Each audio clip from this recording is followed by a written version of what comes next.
भाऊ साहब भुसकुटे मध्य क्षेत्र के आदर्श स्वयंसेवक। हरदा जिले में संघ का कार्य प्रारंभ तो बाबा साहब आपटे के हरदा प्रवास के समय 1937 में हुआ, किंतु प्रारंभ में यह अनियमित ही रहा। सन 1939 में गोविंदराव उपाख्य भाऊ साहब भुसकुटे नागपुर से अपनी पढ़ाई पूरी कर वापस घर लौटे तथा उन्होंने संघ कार्य हेतु सतत प्रवास प्रारंभ किए। तब समूचे विभाग में शाखाओं का जाल फैलने के साथ हरदा की शाखा को भी स्थायित्व मिला। सन 1945 आते आते हरदा नगर व तहसील में तेजी से कार्य का विस्तार हुआ। हरदा ही नहीं तो संपूर्ण अंचल में संघ कार्य विस्तार की धुरी श्री भाऊ साहब भुसकुटे रहे। 14 जून 1915 को बुरहानपुर मध्य प्रदेश में जन्मे श्री गोविंद कृष्ण भुसकुटे आगे चलकर भाऊ साहब भुसकुटे के नाम से प्रसिद्ध हुए। 18वीं सदी में इनके अधिकांश पूर्वजों को जंजीरा के किलेदार सिद्दी ने मार डाला था। जो किसी तरह बच गए थे वे पेशवा की सेना में भर्ती हो गए थे। उनके स्वर से प्रभावित होकर पेशवा ने उन्हें बुरहानपुर, टिमरनी और निकटवर्ती क्षेत्र की जागीर उपहार में दे दी थी। उस क्षेत्र में लुटेरों का बड़ा आतंक था, पर इनके पुरखों ने इन्हें कठोरता से समाप्त किया। इस कारण इनके परिवार को पूरे क्षेत्र में बड़े आदर के साथ देखा जाता था। इनका परिवार टिमरनी की विशाल गढ़ी में रहता था।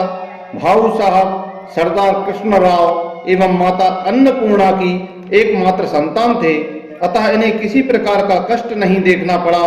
प्राथमिक शिक्षा अपने स्थान पर ही पूरी कर वे पढ़ने के लिए नागपुर आ गए।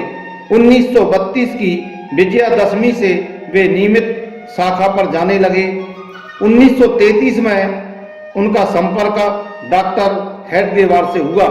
भाऊ साहब ने 1937 में बीए ऑनर्स, 1938 में एमए तथा 1939 में कानून की परीक्षाएं प्रथम श्रेणी में उत्तीर्ण की।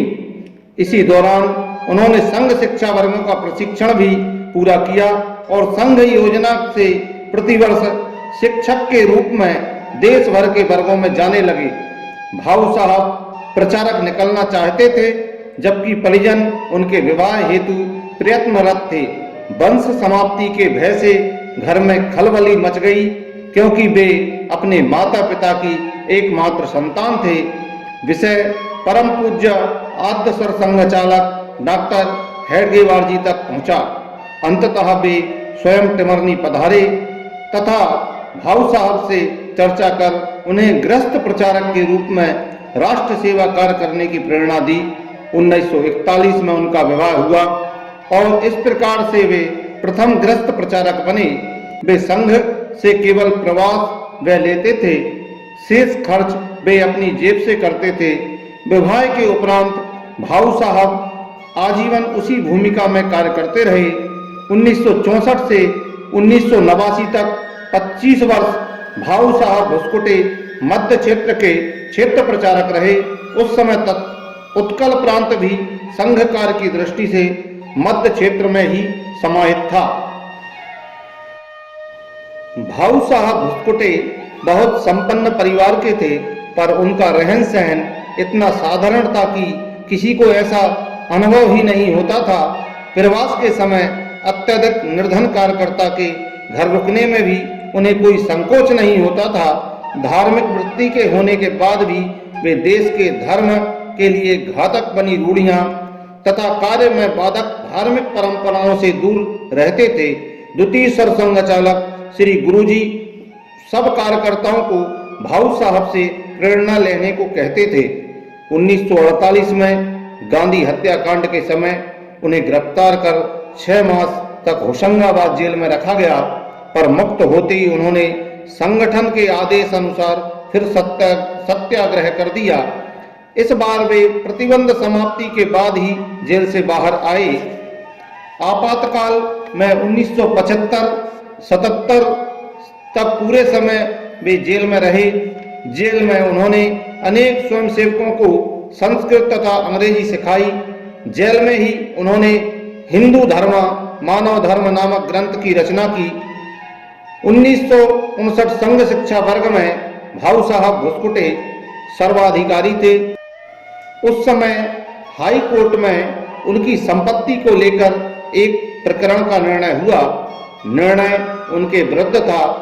उनकी करोड़ों रुपयों मूल्य की संपत्ति राजसात कर ली गई थी। फैसले की जानकारी मिलने पर उनकी त्वरित प्रतिक्रिया थी, चलो अच्छा हुआ, अब चैन से शिक्षा वर्ग में रह सकूंगा। बाद में सर्वोच्च न्यायालय ने भाऊ साहब के पक्ष में निर्णय हुआ और उनकी संपत्ति वापस हुई। आमतौर पर भाऊ साहब की जमीनों पर कपास की खेती होती थी तथा उससे उन्हें मुनाफा भी अच्छा मिलता था, किंतु 1962 के युद्ध काल में उन्होंने अपनी पूरी जमीन पर गेहूं की खेती करवाई। उनका कहना था कि संकट काल में देश को खाद्यान्न ज्यादा जरूरी है, इस समय पैसा महत्वपूर्ण नहीं है। उन पर प्रांत कारवा से लेकर क्षेत्र प्रचारक तक के दायित्व रहे। भारतीय किसान संघ की स्थापना होने पर श्री दत्तोपंत ठेंगड़ी के साथ भाऊ साहब भी उसके मार्गदर्शक रहे। 75 वर्ष पूर्ण होने पर कार्यकर्ताओं ने उनके अमृत महोत्सव की योजना बनाई। भाऊ साहब इसके लिए बड़ी कठिनाई से तैयार हुए। वे कहते थे कि मैं उससे पहले ही भाग जाऊंगा और तुम ढूंढते रह जाओगे।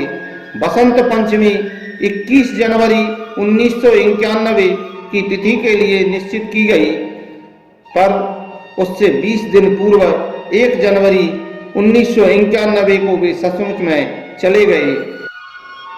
भाऊ साहब भुसकुटे जी के जाने के पश्चात तत्कालीन संघ के पदाधिकारियों द्वारा भाऊ साहब जी की स्मृति को अक्षुण्ण बनाए रखने के लिए भाऊ साहब भुसकुटे स्मृति लोक न्यास की स्थापना श्री कृष्ण जन्माष्टमी के अवसर पर गोविंद नगर पलिया पिपरिया में की गई।